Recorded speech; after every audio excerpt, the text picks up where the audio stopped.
السلام علیکم دوستو، ہیلتھ کیئر کی جانب سے میں ہوں محمد ہاشم۔ آج ہم بات کرنے جا رہے ہیں گیسٹم ایس آر کیپسول پر۔ ان کی کیا یوزز ہیں، ان کی کیا بینیفٹ ہیں، آپ نے اس کو کس طرح استعمال کرنا ہے اور یہ کون سی کمپنی کا ہے، یہ سب تفصیل جاننے کے لیے سب سے پہلے میں اس کا آپ کو تھوڑا سا تعارف کراتا چلوں۔ اس کے اندر کون سا فارمولہ ہے۔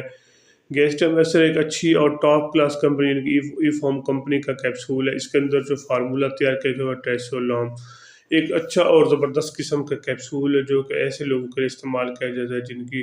عمر کافی زیادہ بڑھ چکی ہوتی ہے، جن کو ایک ڈرگز الفا اور آرڈینو ڈرگز میں آتا ہے۔ یہ ایک اچھی اور کافی زیادہ بینیفٹ دینے والی ٹیبلٹ ہے۔ اگر کسی شخص کا پروسٹیٹ گلینڈ کی وجہ سے پیشاب رک کے آتا ہو، یہ اکثر ایسے ہوتا ہے جب عمر بڑھ جائے، یعنی کہ 60 یا 50 پلس ہو جائے، تو اس عمر میں یہ اکثر ہوتا ہے جب کسی شخص کا پروسٹیٹ گلینڈ بڑھ جاتا ہے تو اس کو پیشاب رک کے آتا ہے۔ تو ایسے میں کنٹرول کرنے کے لیے ایک کیپسول روزانہ کی بنیاد پر آپ اس کو استعمال کر سکتے ہیں۔ ایک اچھا اور ٹاپ لیول کمپنی کا کیپسول ہے جو کہ خاص کر ایسے لوگوں کے لیے جن کی عمر 50 سے پلس ہو، اس کو ایک مسئلہ پیش آتا ہے جب پیشاب رک کر آتا ہو، تو اس کے لیے بھی ایک کیپسول روزانہ کی بنیاد پر استعمال کر سکتے ہیں، کیونکہ یہ اکثر اس وقت مسئلہ آتا ہے جب عمر بڑھ جاتی ہے، 60 پلس یا 50 پلس ہو جاتی ہے، کہ اکثر لوگ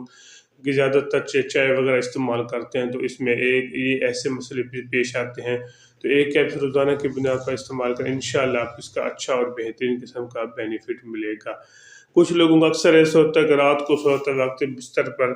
پیشاب نکل جاتا ہے، یعنی کہ رات کو سوتے وقت بچے ہوں یا بڑے ہوں یا بوڑھے ہوں، کچھ لوگوں میں پیشاب نکل جاتا ہے، تو اس میں اس کو استعمال کرنے کے لیے تو پھر بھی آپ ایک کیپسول روزانہ رات کو سوتے وقت استعمال کر سکتے ہیں۔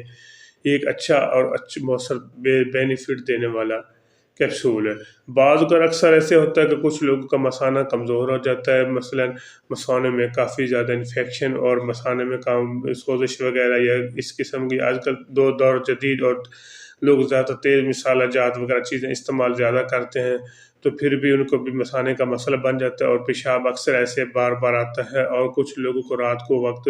اور یا شوگر ڈائبیٹک پیشنٹ کے ہونے کی وجہ سے بھی رات کے وقت یا دن کو بھی زیادہ پیشاب آتا ہے۔ اگر زیادہ پیشاب آتا ہے تو پھر بھی آپ گیسٹم ایسر کا استعمال کر سکتے ہیں۔ ایک کیپسول روزانہ کی بنیاد پر استعمال کریں، انشاءاللہ آپ کو اس کا اچھا اور بہترین قسم کا بینیفٹ ملے گا۔ اس کے علاوہ کچھ لوگوں کو بعد یورین کرنے کے بعد قطرے آتے ہیں، یعنی کہ پیشاب کے قطرے آ جاتے ہیں، تو ان کے کپڑے پاک نہیں رہتے ہیں، جس کی وجہ سے وہ کافی زیادہ پریشان رہتے ہیں، تو پھر بھی آپ گیسٹم ایسر کیپسول کا استعمال کر سکتے ہیں۔ ایک کیپسول جو کہ بھی اپنے ذاتی معالجے سے مشورہ کریں پھر استعمال کر سکتے ہیں۔ کچھ لوگوں کو پروسٹیٹ، یعنی کہ گردے میں پروسٹیٹ پتھری وغیرہ ہونے کی وجہ سے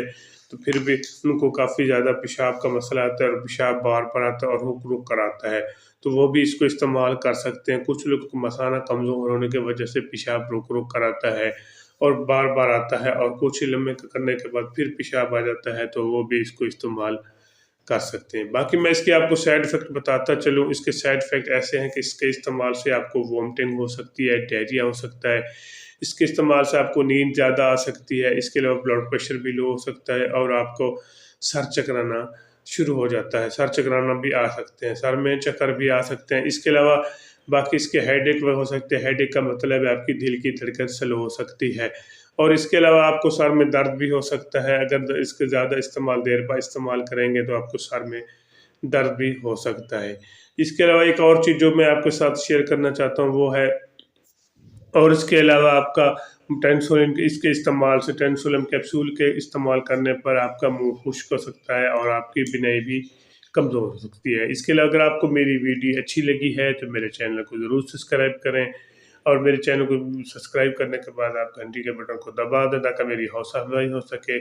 اگر میری ویڈیو اچھی لگے ضرور میرے چینل کو شیئر کریں آگے، اور اللہ حافظ۔